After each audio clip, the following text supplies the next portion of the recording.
नेपालको सामाजिक क्षेत्रमा निष्ठा, समर्पण र मानवीय मूल्यको आधारमा उभिएको एउटा दृढ र विशिष्ट नाम हो रोसा श्रेष्ठ।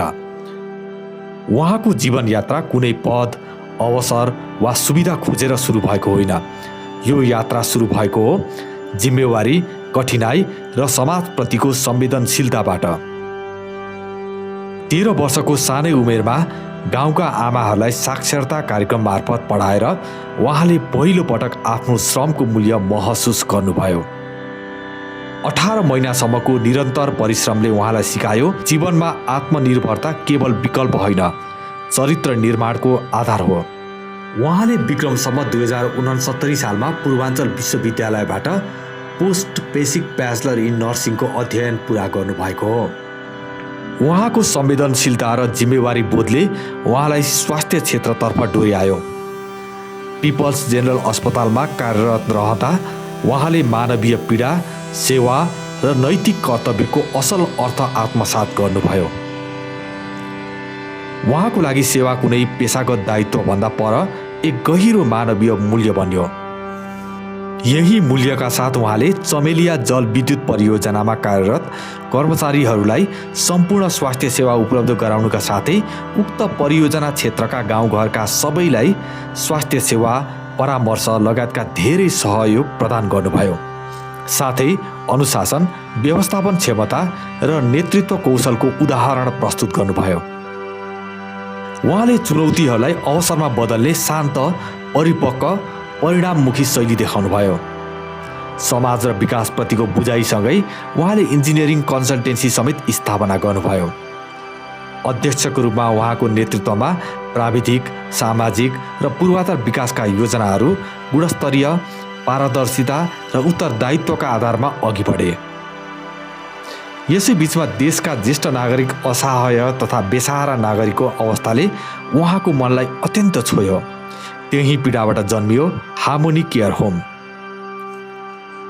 यो संस्था केवल एक सेवा केन्द्र मात्र होइन, नेपालमा सम्मानजनक ज्येष्ठ नागरिकहरूको हेरचाहको नयाँ युगको प्रारम्भ हो। उहाँको नेतृत्वमा गरिएको जेरियाट्रिक तालिम देशको पहिलो जेरियाट्रिक केयर प्रमाणित नर्स उत्पादन गर्ने ऐतिहासिक कार्य सिद्ध भयो। समाज, स्वास्थ्य र जीवन गुणस्तरलाई बराबर प्राथमिकता दिँदै उहाँले SP drinking water and beverage स्थापना गर्नुभयो। अध्यक्षको रूपमा उहाँ स्वच्छ पानी, सुरक्षित उत्पादन र जनस्वास्थ्यको हितमा नैतिकवान भएर काम गर्दै आउनुभएको छ। उहाँ लायन्स क्लब अफ काठमाडौँको चार्टर चेयरपर्सन रहेर पनि सेवा गरिसक्नु भएको छ, जहाँ शिक्षा, स्वास्थ्य, राहत तथा मानवीय सेवामा आधारित दर्जनौं प्रभावकारी कार्यक्रमहरू उहाँकै नेतृत्वमा सम्पन्न भएका छन्। इन्द्रायणी विद्यालय कीर्तिपुरको व्यवस्थापन समितिको सदस्य समेत रहनुभएकी उहाँको सक्रियता सार्वजनिक शिक्षामा पारदर्शिता, गुणस्तर र जिम्मेवारीका महत्त्वपूर्ण सुधारहरूका रूपमा स्थापित छ। प्राइभेट केयर होम सङ्घको बोर्ड मेम्बर, नेपाल पानी उद्योग महासङ्घको उपमहासचिवको रूपमा उहाँले श्रम अधिकार, रोजगार वृद्धि, सेवा, गुणस्तर र महिला सशक्तिकरणका विषयमा दृढ रूपले आवाज उठाउँदै आउनु भएको छ। उहाँको दीर्घकालीन योगदान, नेतृत्व र जनसमर्पणको कदर स्वरूप इन्टरनेसनल समरसता मञ्च र नागरिक क्रिएसन प्रणालीद्वारा उहाँ विशेष रूपले सम्मानित भइसक्नु भएको छ।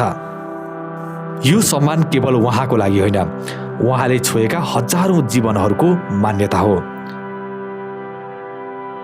रोसा श्रेष्ठ साहस, संवेदनशीलता र सच्चा सेवाको प्रतिरूप। उहाँ भन्नुहुन्छ, देश र समाजका लागि काम, पद वा अवसर प्राप्त भएपछि मात्र सुरु हुँदैन।